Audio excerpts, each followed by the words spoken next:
Dalam upaya mendukung keberlangsungan seluruh ekosistem di Taman Nasional Komodo, pengelola Taman Nasional Komodo bersama dengan Kementerian Lingkungan Hidup dan Kehutanan serta pemerintah Provinsi Nusa Tenggara Timur memutuskan untuk memberlakukan pengenaan biaya konservasi sebesar Rp3.750.000 kepada wisatawan yang mengunjungi Pulau Komodo dan Pulau Padar di Nusa Tenggara Timur. Biaya ini dibayarkan wisatawan 1 kali selama 1 tahun dan dapat kembali ke Taman Nasional tersebut untuk mengunjungi Pulau Komodo dan Pulau Padar dengan mendaftar melalui sebuah aplikasi bernama Inisa untuk memastikan jadwal kedatangan. Apa itu biaya konservasi? Biaya konservasi ini adalah kompensasi yang kita berikan karena adanya jasa ekosistem yang berkurang setiap adanya kedatangan. Apa itu jasa ekosistem? Ada air, ketersediaan air yang akan berkurang padahal di sana terbatas. Adanya oksigen yang kita hirup, adanya sampah yang kita hasilkan, adanya limbah, adanya polusi dan sebagainya yang sudah dihitung oleh para tim ahli. Selain itu juga ada jasa konservasi. Di sini jadi bukan hanya sekedar kompensasi biaya nilai jasa ekosistem, tapi juga ada jasa-jasa lainnya yang termasuk di dalam biaya tersebut. Termasuk juga adalah tiket masuk dan lain-lain. Selain menetapkan biaya konservasi, pengunjung Taman Nasional Komodo dan Pulau Padar akan dibatasi sebanyak 200.000 pengunjung setiap tahunnya. Pembatasan dilakukan karena pengunjung Taman Nasional Komodo terus mengalami peningkatan.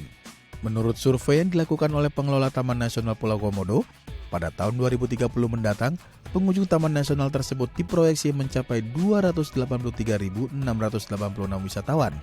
Dan pada tahun 2045 diprediksi mencapai 479.240 kunjungan. Jika kondisi ini tidak dibatasi, dikhawatirkan akan merusak ekosistem Taman Nasional dan merusak habitat komodo, dan dikhawatirkan akan mengganggu perkembangan hewan purba tersebut. Maka kami diberitahu untuk melakukan konservasi lewat kebijakan pemerintah bersama dengan pemerintah pusat.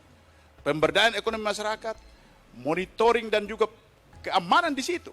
Karena terjadi illegal fishing, terjadi perburuan liar, terjadi pembakaran, dan juga terjadi kerusakan lingkungan di situ, serta sampah. Karena itu kami diberitahu, maka kebijakan kami buat. Demikian juga kami akan melakukan pengolahan sampah dan juga meningkatkan capacity building bagi masyarakat lokal di situ.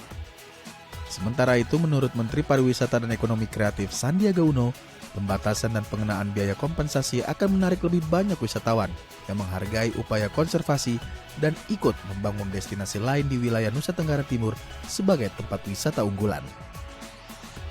Saya kok setelah mendengar tadi cukup yakin gitu bahwa justru kebijakan ini akan semakin banyak menarik wisatawan yang akan menghargai upaya konservasi kita dan ikut membangun destinasi-destinasi lain di NTT ini untuk menjadi destinasi unggulan. Saya pernah ke Wairebo, di situ sangat menarik, atau mungkin ke Tanah Mori, itu juga bisa dieksplor ke depannya untuk pengembangannya, maupun produk-produk ekonomi kreatif yang ada di sana.